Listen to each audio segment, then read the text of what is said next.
and welcome to the last session of the day. So thank you all for coming here. I'm going to stand up just to make sure that everybody can see and hear me. I know you all have just had your ice cream and your coffee, and I know you'll agree what goes better with ice cream and coffee but a robust discussion about telemedicine. Can we agree about that? So our topic today is telehealth, the future is here, opportunities for captives, traditional insurers, and risk management professionals. First, let me briefly introduce my panel. Many of you may know them. I count myself privileged to be amongst this group of esteemed panelists. First, we have Paul Grieve, who's an executive vice president with Willis Healthcare. We have Gary Leonard, who's a senior vice president at Western Litigation, and Larry Smith, who's Vice President of Risk at MedStar Health and also President of Greenspring Financial Insurance Limited of Cayman. My name is Angela Russell, and I'm the Managing Partner of the Baltimore office of Wilson Elser. All of these individuals here have a tremendous amount of healthcare experience. I have been doing medical malpractice defense work and healthcare defense work for over 20 years, let's just say that. We don't need to get into details, but for a long time. And so we're thrilled to be here today to present this topic to you. First, let me just ask you, how many of you are managers, owners, insurers of institutions or companies that use telemedicine to provide care to your patients? Wow. Yeah, so that's a vast majority, and that's consistent with the statistics that we have found. So I'll just tell you what we're going to talk about a little bit here today. We're first going to talk about just defining telemedicine and telehealth so we're all on the same page, the growth of telemedicine and the new technologies that are involved, the opportunities that telemedicine presents. It's here and it's here to stay, the legal and regulatory issues that are involved in it, some of the liability issues, and then we're going to wrap up with considerations for captives. As most of you know, telemedicine is not something that is new. Telemedicine has been around at least in an organized fashion since the late 50s. There have been telehealth, psychiatric consultations since that time. NASA was involved in developing telehealth. There's been teleradiology at different sort of levels of complexity for a long time. But in the past 20 or 30 years, this industry has absolutely taken off. And so Paul Grieve now is just going to talk a little bit about some of the things that are happening now, and then he and Larry will give some examples of some of the great new technologies that are coming forth. MedStar is a big leader in the telemedicine area, telehealth area, so we're doubly thrilled to have Larry here to talk about that. Thanks. Thank you, Angela. I first got interested in this subject more than 10 years ago when we had a multi-state radiology group, and I became interested and was being asked questions about claims involving teleradiology, and the PIAA actually, with their closed claim study, was able even more than 10 years ago to extract some data which was very helpful in looking at the issue of teleradiology. So that really has been, teleradiology was probably one of the first areas to really break ground with telemedicine, and without jumping too far ahead, so far, many of the claims we've seen, of course, have come out of that area. But I thought I'd show everybody a little brochure that I got as an employee of Willis Towers Watson last winter, January of 2016. And it says, Teledoc, healthcare that fits in the palm of your hand. And this is a benefit that is provided free to me as a Willis Towers Watson employee, and this is what we're beginning to see many employers offer around the country. It's one of the reasons why we've seen the burgeoning of telemedicine. And then I also wanted to read to you the first couple sentences from a full-page report in the Wall Street Journal last year, June, How Telemedicine is Transforming Healthcare. After years of big promises, telemedicine is finally living up to its potential. Driven by faster internet connections, ubiquitous smartphones, and changing insurance standards, more healthcare providers are turning to electronic communications to do their jobs, and it's upending the delivery of healthcare. Doctors are linking up with patients by phone, email, and webcam. They're also consulting with each other electronically, sometimes to make split-second decisions on heart attacks and strokes. Patients, meanwhile, are using new devices to relay their blood pressure, heart rate, and other vital signs to their doctors so they can manage chronic conditions at home. Telemedicine also allows for better care in places where medical expertise is hard to come by. That's a great intro to a very fine section from the Wall Street Journal. So there's no question that telemedicine is becoming much more accepted and widespread, and I'm going to go through some of the reasons why that's true. Part of the reason from a technical standpoint is that technology keeps getting better and better. The images themselves are clearer, therefore there's a lower chance of medical errors due to technical problems. The technology is just more reliable in 2017. And many people think this is an extension, telemedicine is an extension of what physicians have always done, especially with diagnosis. And maybe one of the most essential parts of this is that health insurers are increasingly accepting it, reimbursing for it, and I'll have more to say about this, but it's a huge factor in the growth of telemedicine. And literally billions are being invested in new digital telehealth technology, and healthcare executives are embracing it, and there's been the surprising thing is I thought that we'd see rapid adoption by the primary care specialties. It's actually happening faster with many medical specialties. A few I might mention would be cardiology, neurology, and psychiatry. So the rapid adoption of telemedicine by medical specialties is very meaningful and very impactful as well. So trying to define this is very tough. I have a couple definitions I'm going to show you. There's just one there. The term telehealth is sometimes used, and the American Telemedicine Association considers it synonymous. So one definition would be the remote diagnosis and treatment of patients by means of telecommunications technology. And I'll show you in a second the different definitions from the American Telemedicine Association and CMS.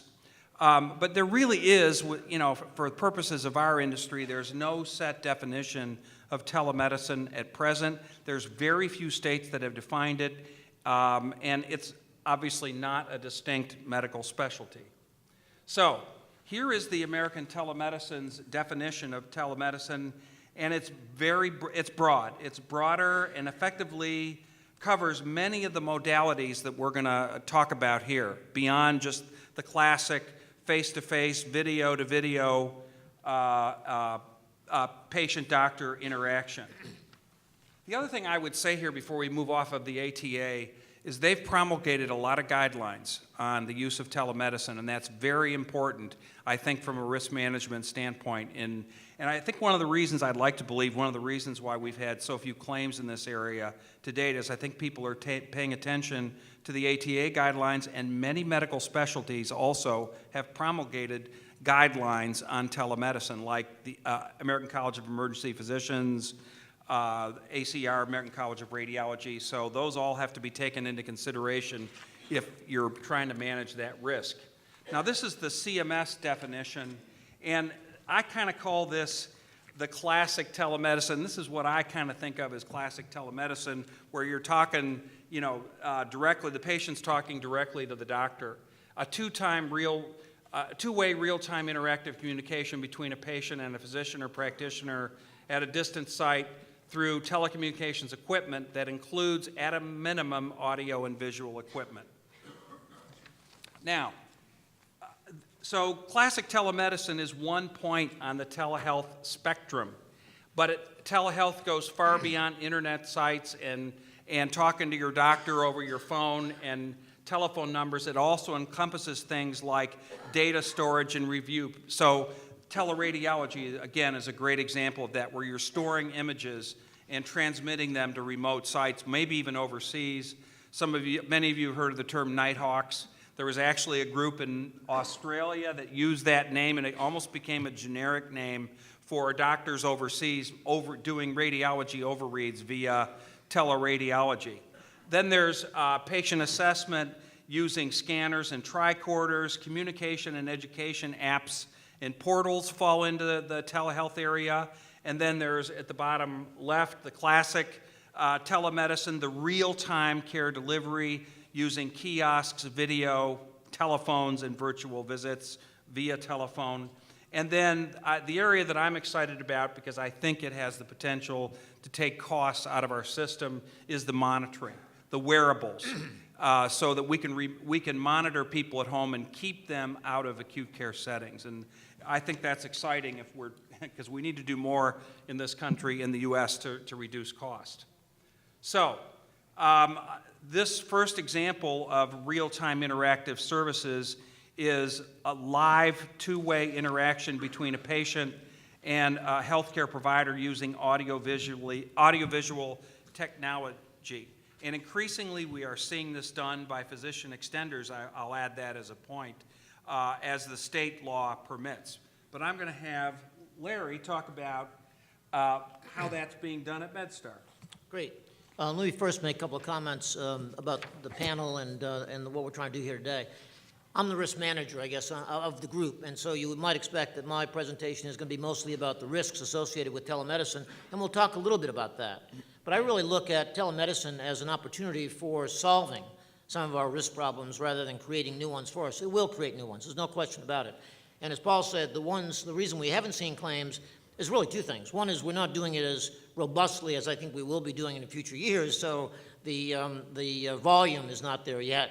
But the other is, I think, where it's done, people are being very disciplined about how they use the technology, and boy, we better keep ourselves disciplined as we continue to expand our use of the technology. Secondly, I want to say that it is a pleasure being with this panel, but I feel honored, actually, to be here. Paul didn't tell you that the first person the reporter from the Wall Street Journal called on that article was Paul Grieve. And he's actually quoted, and he's willing to give you signed copies of the article before you leave today. All right, let me talk a bit about real-time interactive.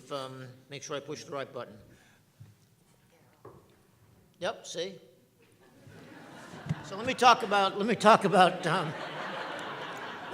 technology for just a second.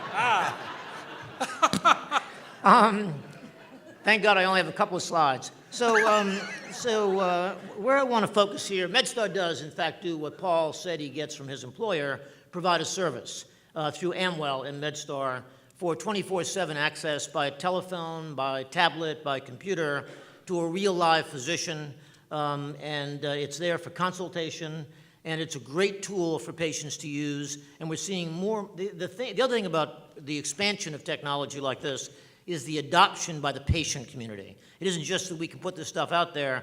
If we have the patients involved, we've got to teach them how to use this and use it well. But I want to now talk about a risk mitigation strategy that comes out of this kind of technology.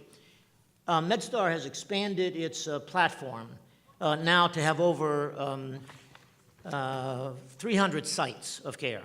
Our sign is everywhere in Maryland and D.C. That's been our strategy. Be everywhere we can, be as close to the patient as we can, be in their house if we can. And that strategy is great, except, among other things, from a risk management perspective, we are now creating venues of care. And patients now have to figure out, which venue do I go into? Do I belong in my physician's office? Do I belong in the hospital? Do I go to the ED? Do I go to an urgent care center? Where do I go with what I'm dealing with today? This technology can help us get those patients directed into the right environment so they're getting care they need when they need it and not using either the most expensive care where it isn't needed or underutilizing the care that they need because they walk in someplace where they've got an urgent issue and they're walking someplace that's not equipped to deal with that. So I'm seeing those kinds of claims come out of our system very much more now than we had in the past. The other thing I want to mention is that we all know that we have shortages, physician shortages, nurse shortages, any provider group that you want to look at, depending upon the region you're in, is likely to have a shortage of those personnel. And it's going to continue because the baby boomers are going to be using more health care in the next couple of decades, and we're not going to be able to put out as many providers as we need. So we have to use technology in part to augment that care. And what a great way to expand the use of the folks we do have available by using technology like virtual visits. We are now doing, not extensively, we expect to do it more extensively over time, post-surgical visits by virtual visit, so that wound care can actually, or wounds can now be examined because the technology is improving so much. You can do that by using the technology you have at home. And that means a patient doesn't have to be inconvenienced by coming into the hospital or the clinic or the doctor's office, but more importantly, in some ways, it means the physician or the nurse practitioner, whoever might be doing this, can do new patients and provide care to more people as a result of not taking the time it takes to see those post-surgical care. We envision at some point having a post-surgical telemedicine clinic where we'll have operators sitting at computers and going through each one of our post-surgical patients and making sure from a visual and audio perspective they're in good shape. By the way, the data we've seen so far in the post-surgical visits is every 2 post-surgical visits we avoid by a physician means 1 new patient visit we can have by that same surgeon. Also produces better productivity, better revenue stream, and so it has a lot of positive impacts. I just want to add, as Paul moves to his point, that I will emphasize that indeed there is going to be a physician shortage, and by 2030 it's expected that there will be a shortage of at least 100,000 primary care physicians, and also at this point, since the year 2000, there are 14.2% more individuals over the age of 65, and 80% of those individuals have chronic conditions. So this remote monitoring and this remote care and this ability to touch more patients more quickly is going to be vitally important. Paul? So Larry, our next example is the live two-way interaction between a patient and a healthcare provider in one medical facility to a specialist in another facility using audiovisual technology. All right, Could you talk about MedStar? Don't give me the clicker. You can handle that. I'll talk about the slide. So this is, again, an exciting area, I think, where risk mitigation is as much a part of what we're doing as providing better service to patients. I mentioned we have all these sites of care. One that really has troubled me over the last few years has been these urgent care centers, where, again, people are deciding what they bring to the urgent care centers. We've had aortic dissections show up at the urgent care center. We've had heart attacks showing up at the urgent care center. Now, the people who provide care at urgent care centers, in order to be cost effective, are typically primary care physicians or physician extenders, nurse practitioners. They are not equipped to deal with those kinds of crises when they show up at their doorstep, and oftentimes have to be transported by an ambulance to get them to an emergency room as quickly as possible, and we lose time. We have now set up in our urgent care centers a two-way communication with our emergency room medicine physicians, who are now providing that two-way communication, three-way communication, patient, provider at the site, and provider in the ED, working with them to figure out what is the right thing to do with this particular. It doesn't have to be a crisis. It could be something simply where the physician on site has a question that they think an emergency physician can deal with more effectively than they might be able to. But the other thing that it does, and it goes to patient satisfaction, which is also a very important issue for all of us. Patient in the urgent care center is now being told, either by ambulance or by car, go to an ED. They show up at the ED, they have to be triaged, and they get triaged, they have to wait, and then by the time they finally get seen, they are so angry at the system, it's not possible to have satisfaction scores that are going to help us, particularly in the ED. Through this process, ED doc says where you should go, ED or someplace else. Secondly, if you're coming here, I've already triaged you, you're on your way in, and I'm going to make sure there's a bay waiting for you when you get here, or at least a bed, so we can get you started. Or, if you need a specialist, dermatologist, a neurologist, and it's not a crisis, but if you came to the ED, that's what we would tell you to do, follow up with a neurologist, a dermatologist. We don't have one on staff right now. There's no one here. So you're going to come here, wait, only to be told that. Let me set up appointments for you to see the people you need. So, long story, but it really does help us do a better job of directing the traffic of patients who are looking to find out where they should be in our healthcare to get safe care. So our next example, I showed in that graph the data transfer technology or the data storage and review like radiology films, and Larry's going to say some things about how that gets done at MedStar. All right, so let me use the example of vascular neurologist. Talk about scarcity. This is a very scarce specialty. We only have a few in our system, and they are at our tertiary care centers. And so I mentioned 3 hospitals in our system here. Those initials are 3 community hospitals where people who have, through our emergency departments, staffed by emergency room physicians, determined that this person may be having a stroke. This may be a neurovascular issue. But we don't have one of those on staff. What do? Well, only until a short time ago, patient goes by helicopter to the tertiary care site. The family travels by car, or however they get themselves over to the tertiary care site. It's a crisis. Family and the patient are both aware they could be looking at a stroke in process. So it's a very anxious time. By using the vascular neurologist through telemedicine, one, we can rule out those that don't need to be transferred, and they can stay where they are and be treated successfully there. If they do need to be treated, once the treatment diagnosis is made by telemedicine, we can provide the care at the community hospital. That's not what's missing. We have that care. We just need to know what we should be doing, not how to do it once we have the diagnosis. Family doesn't travel, patient doesn't travel, everyone's feeling a lot better about what's going on, and we've got a hospital, community hospital, that doesn't lose the revenue from being able to keep the patient with them rather than transfer it to a tertiary care site. Our final example is mHealth, or monitoring wearable devices, smartphones to track health and wellness. Larry? Just very quickly on this one, I think you've covered it well enough by saying we're dealing with an aging population and chronic health care. Diabetes is an epidemic in this country, you all know that. One of the things that we can do through this simple technology is now, and it's getting more and more able as time goes on, is either through wearables or through other devices, monitor a patient at home and make sure that they are taking their meds, that they are getting monitored for their glucose, and rather than having show up in the emergency department or show up in the hospital for admission. So it really has been a benefit to both patients and our healthcare systems, and we're going to be seeing this more and more standard use in all of our homes as those kinds of care are required. So in this slide, the bars on the left describe why telemedicine is being rapidly adopted, for all those reasons, and telemedicine can increase the patient's engagement with the physician and the hospital. It can prevent readmissions, which is really important from both a risk standpoint and a financial standpoint. And essentially, payers, providers, and patients think telemedicine will improve care and reduce cost, as we see in that graph on the right. Next slide. So many institutions have or are creating systems, and we certainly saw that with the show of hands at the beginning of our session here. These numbers that I have on this slide keep growing, and the area that is really going to grow rapidly is telemedicine, international telemedicine services, especially in the Middle East and China.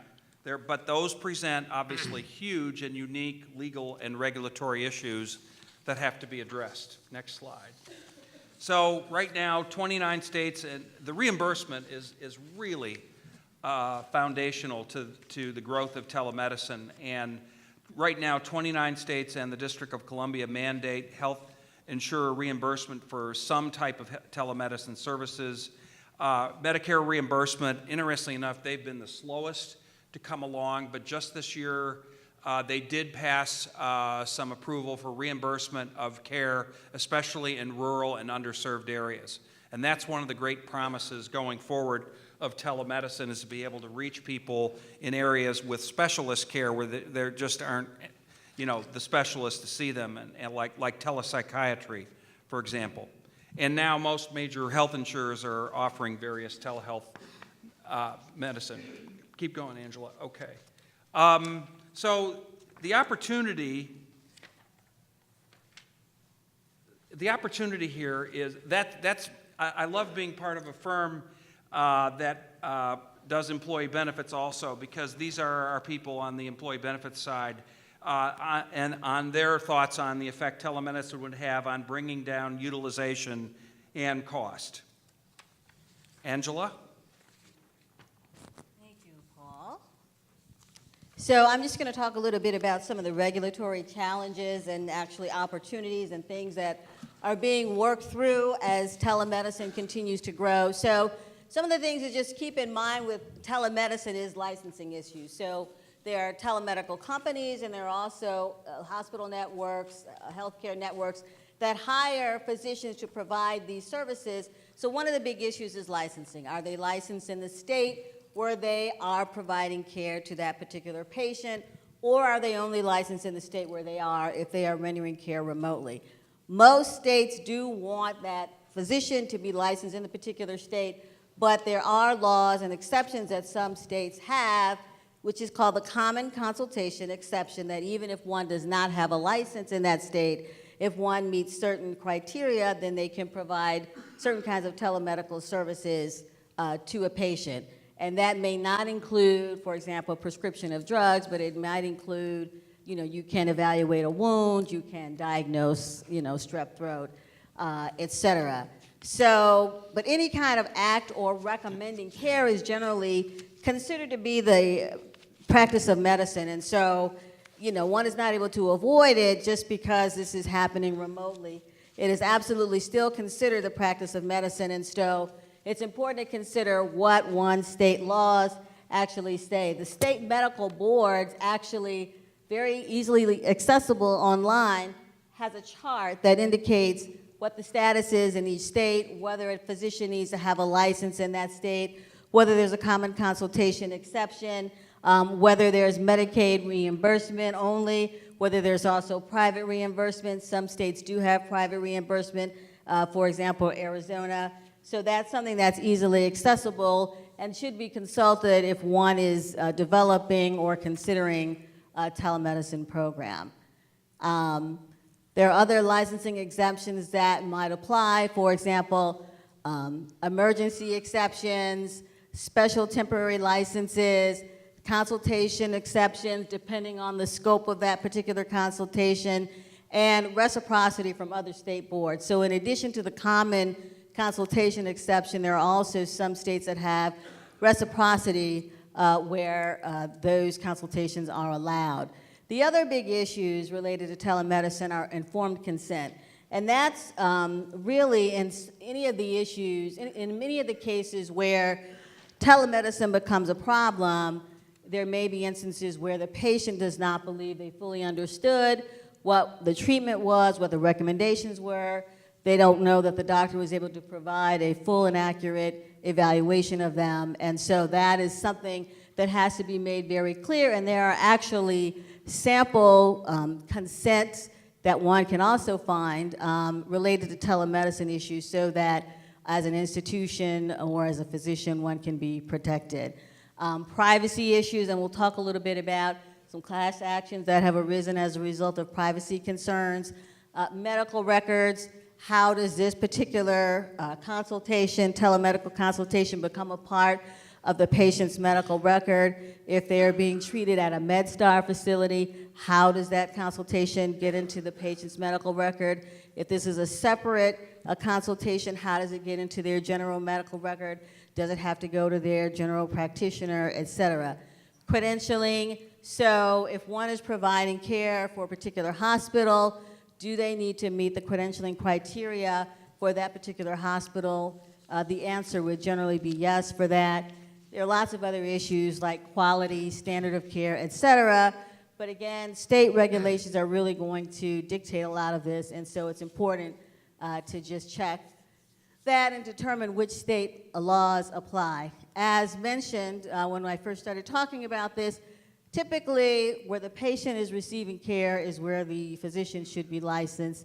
Jurisdiction is really something that is a big issue. It's not been tested that much because there's not been a whole lot of litigation as it relates to telemedicine, but that eventually is going to create certain issues, whether there's a state standard of care or a local standard of care, and foreign physicians, whether or not a foreign physician is required to know what the practice of a particular state, locality, or jurisdiction is. So those are all issues to consider as one is developing or taking a look at their telemedical programs and making sure to minimize risk. The physician-patient relationship, I would say between the informed consent and physician-patient relationship, those are two of the big issues. One of the concerns is that this is some of the concerns of physicians, and by the way, I think about 50 to 60% of physicians at this point are comfortable doing remote consultations, according to the data. But one of the issues that those who aren't comfortable with it have is that they feel that it interferes with the doctor-patient relationship, because if they are looking at somebody through a screen, through their smartphone, they feel that there are certain things that they may not be able to appreciate. That is not the case with the majority, but that does continue to remain a concern. I would note also that according to the data, millennial physicians and patients are a lot more comfortable with all of these technologies.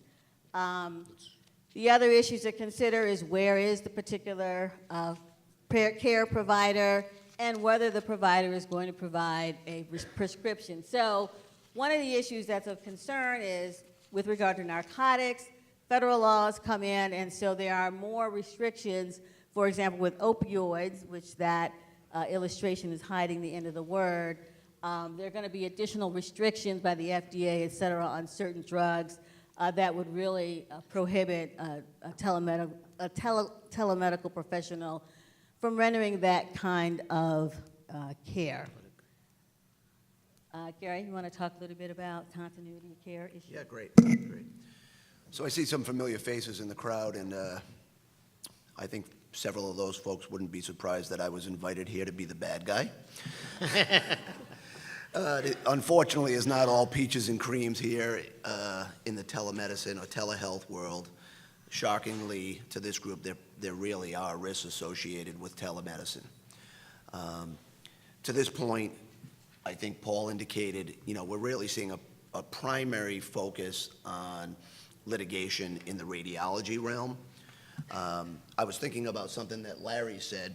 Larry mentioned triaging, and triaging prior to coming to the ED or a specialist's office. And immediately the sirens came on for me, and I said, oh my God, this is so concerning to me. The claims are gonna start to come in, and I have enough of them, I don't want any more. Folks, you need to focus on education in this area. It is a changing environment on a daily basis. We're seeing legislation and case law established throughout the United States. Just last week, the state of Massachusetts finally passed some legislation indicating that the standard of care will apply specifically to the state of Massachusetts for any folks involved in telemedicine, whether it be radiology, specialist visits, and the like. Documentation. We have documentation issues in all of our claims, or I should say all of our claims that are problematic. So ensure, as this area grows, that documentation in the chart is occurring. Focus on the areas for your facilities that make the most sense and attempt to expand in those areas first. The ones that we've seen growth, cardiology, neurology, as Paul said. I work with the National Association of Social Workers. We've seen that grow exponentially in the psychology and social work realm. So continue the education. I really can't stress that enough. Next slide. Oh, I'm sorry. Angela mentioned that jurisdiction is problematic across state lines, or even more so internationally. Laws are changing, evolving. I just mentioned the standard of care will vary by venue, and I noted the case law in Massachusetts. Are other folks in the audience, are they seeing legislation being passed in their jurisdictions that is state specific? Anyone out there comment on that? Okay, so perhaps a follow-up email to one of us, and we can send you some legislation that is occurring in your jurisdictions. We'd be glad to share that with you. There is quite a bit of legislation and case law out there, and feel free to email any one of us. We have quite a bit of handouts that we could share with the group to provide you some education in that realm. Angela also touched upon credentialing. Remember, if you're the entity, you're responsible for appropriately credentialing these providers. If credentialing is not occurring or it's not occurring appropriately, as risk managers, as CFOs, CEOs, you need to work with your credentialing department again to ensure that they're getting the appropriate credentialing, because the growth is just going to continue to expand. Focus on your medical staff bylaws. You may need to make some changes in that realm to ensure that they are taking into consideration the developments in telemedicine and whatever enhancements your organization is seeing throughout time.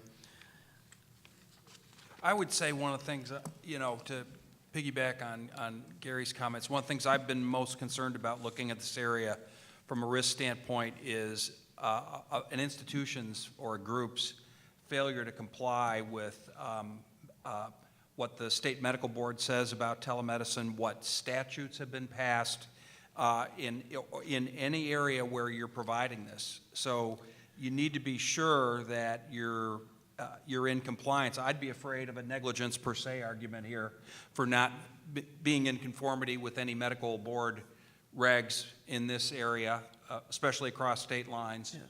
And any state statutes that have been passed Yeah, as well. my other comment would be that I think many of us rely upon our defense attorneys to keep us informed as to legislation and case law that's occurring. But because there is not much by way of liability in the telehealth realm, it's not something maybe that our defense attorneys are really strapped into. So, look to your brokers a little bit more on this.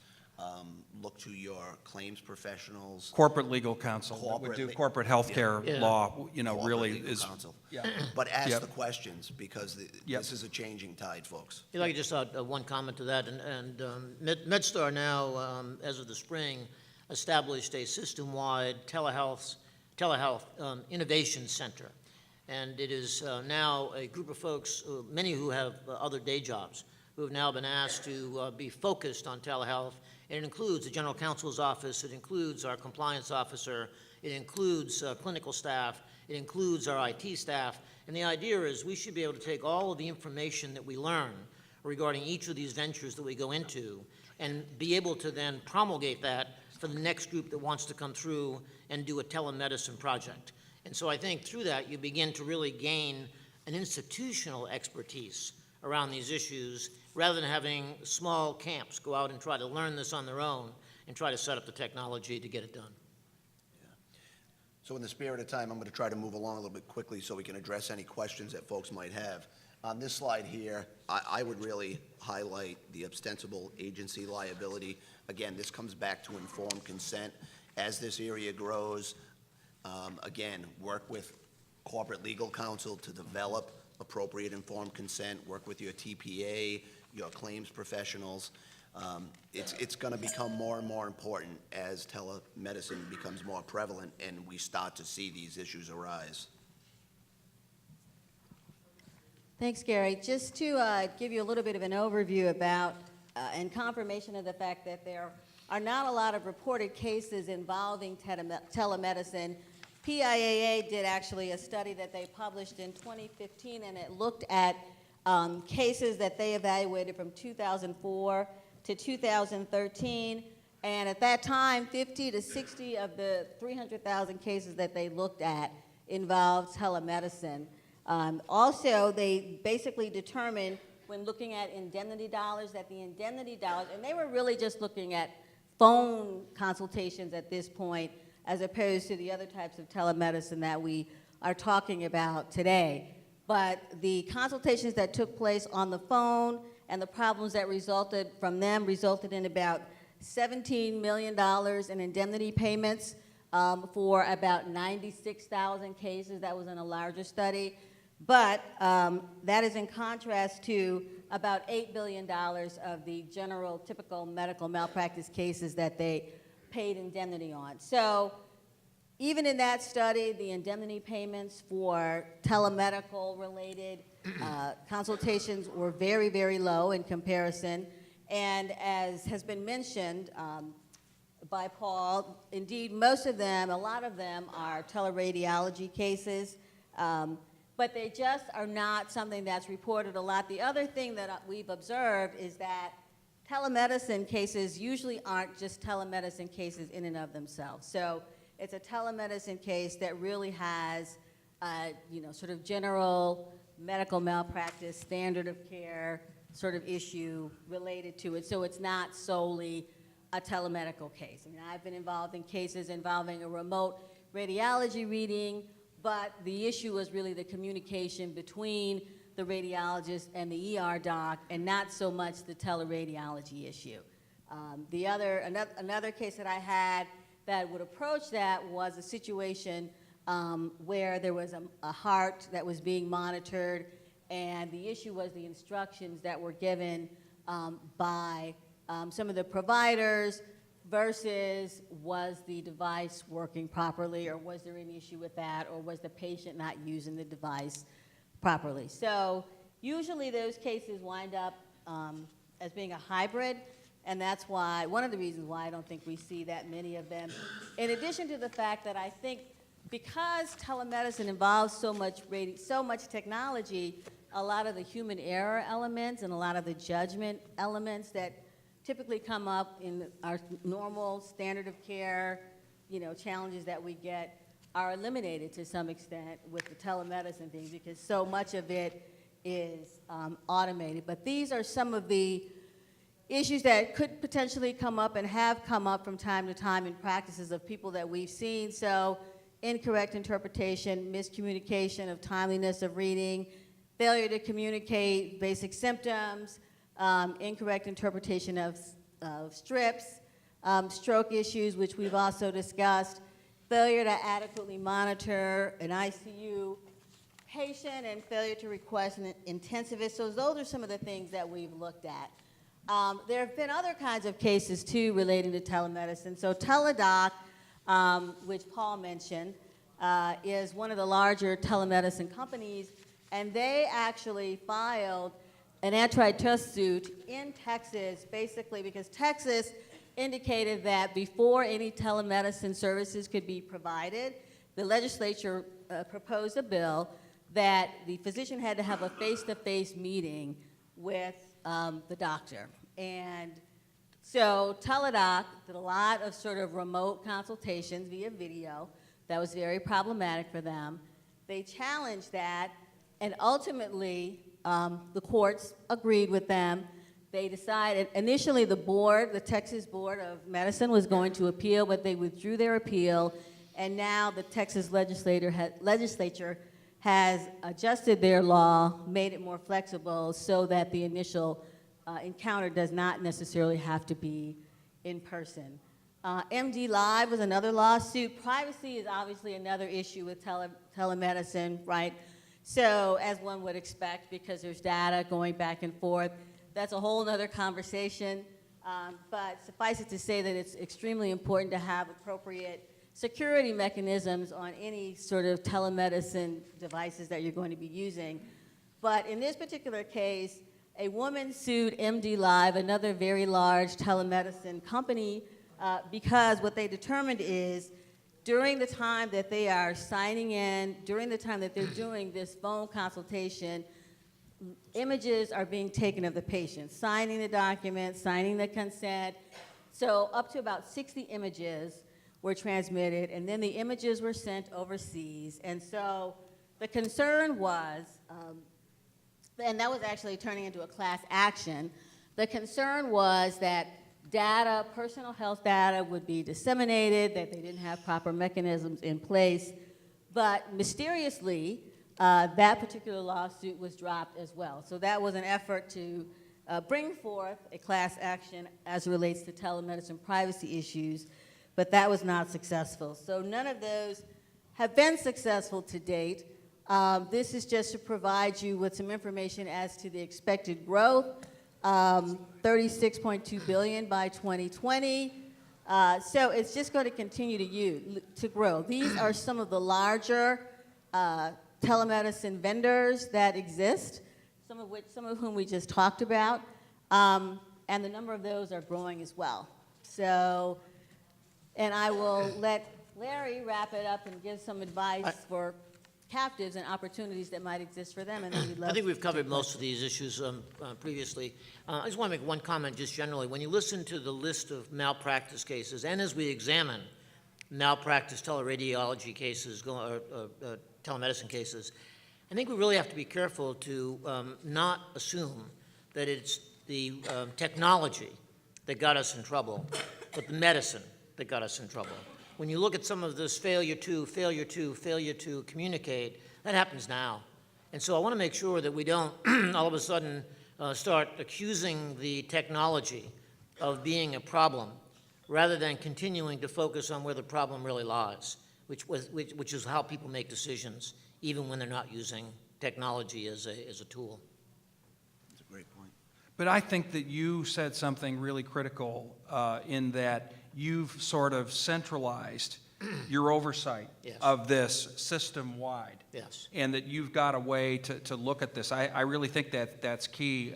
Certainly, I know a number of our clients are struggling with how to approach this, and that's a great model. And one of the reasons that got set up, quite frankly, was it came out of our CFO's office, who was saying, until we really have clarity about reimbursement, we've got to be careful that we don't expand our use of technology and do care for free, where we should be receiving compensation for care. And so I think, we've got this battle going, or this struggle going on in this country, which is how do we make sure that compensation reimbursement fits the model of care we want to have. At this time, too, I'd ask, I don't know if Gary has anything he wants to share about any kind of telemedicine, actual litigation that you've been involved in. Has anybody in the audience ever encountered any of these issues or hybrid cases involving any of these Bonnie? issues? Yes.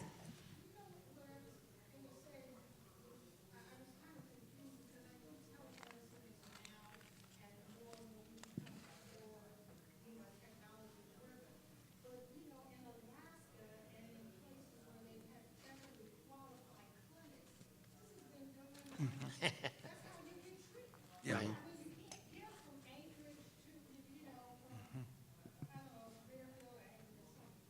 Right.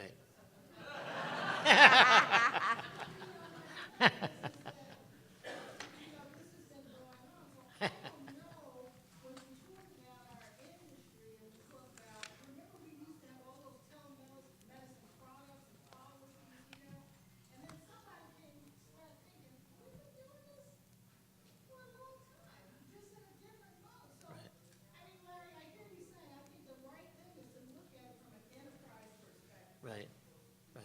Thanks, Bonnie. And I've tried to think about other innovations we've seen in this industry that came down the road in the past that we were kind of afraid of. How about this compared to bariatric surgery? Right. I think this risk is very easily manageable, and there's more and more guidelines being promulgated by people like the ATA and the specialty-specific organizations that are there to help us look at, how to manage this risk. I think Bonnie makes a great point. I mean, telemedicine has existed, especially in remote realms or remote jurisdictions for years. We had a cartoon we were prepared to play from the early '60s, demonstrating a little telehealth from the Jetsons, and it was a great laugh. In fact, I've played it at home several times for my kids and stuff because I think it's just great. But to come back to your point, the liability is certainly there, and we are seeing it in, growing from just being remote to the inner cities and whatnot. But it's been successful from a liability perspective without concern for a very long time because folks have been doing it right. But as it grows, just like anything else, you have to be careful of the dangers and just ensure that the education is there because the growth is coming. Sue? I have a question. It goes to, we use Halo in many hospitals in our system, and I'm sure many people do as well. And where we see this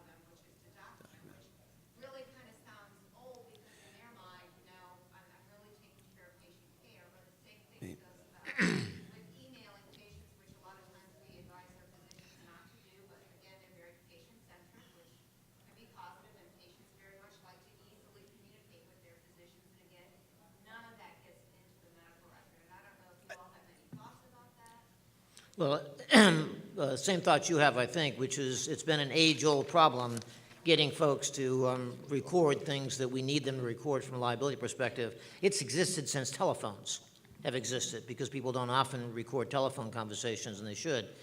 So it's becoming more of a problem. I'd say this. It goes back to this issue of discipline. If I take the telehealth network where you can call and get a physician, I've looked at that documentation. It is impeccable. We do a great job of developing protocol for how those physicians on call over the lines keep their records on the calls that they have. And we can actually audio tape those conversations if we want to. So it's really been a help. So I think we just need to build the discipline in. That's why this telehealth center is really important to me, because all the risk management, legal issues, as well as regulatory compliance and fiscal issues can be brought to bear with people thinking these things through before they toss that stuff out there and lose control of it. We're out of control when it comes to text messaging. We're For also our out of residents, time. for our physicians, we're out of control. Okay, I'd like to get that one under control. Yeah, we're out of control and nearly out of time, so